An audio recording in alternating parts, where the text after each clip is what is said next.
এইটুখানি ছিলে তুই, সারাদিন তোর কোলে নিয়ে বেড়াতাম।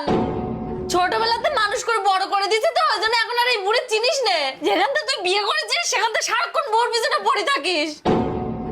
একবারও কি খোঁজ নিছিস সেই বুড়িটা খেলো কি না খেলো, কোথায় পড়ে থাকলো?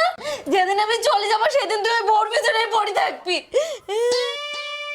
এরকম বলো না মা, আজকের থেকে আমি তোমার কথা সব শুনবো। আজকের থেকে আমি বোর কথা একটাও শুনবো না মা। তুমি শুধু আমার মাথায় হাত দিয়ে রাখো, আমি আর জীবনে ওর কথা শুনবো না।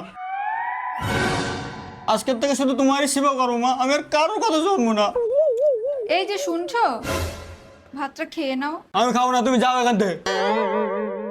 আজকের থেকে তোমার হাতে রান্নাই খাবো মা। আর আমার 10-15 দিন ধরে জামা কাপড়গুলো কাছে নিও, ওইগুলো কেসে দিও। আর এই যে ঘর বাড়ি আছে না, এগুলো একটু মুছে দিও। আজকের থেকে ঘর বাড়ির মালিক সব তুমি। ওটো মা ওটো, তুমি এই ঘর বাড়ি সামলাও, ওটো। বদমাইশ ছেলে, বৌমা এত ভালোবেসে খাদ্য রাখছে, যা গিয়ে খেয়ে নিয়ে। আর যদি কোনোদিন শুনি যে তুই বৌমার সাথে ঝামেলা করেছিস, তা তোর ব্যবস্থা কর।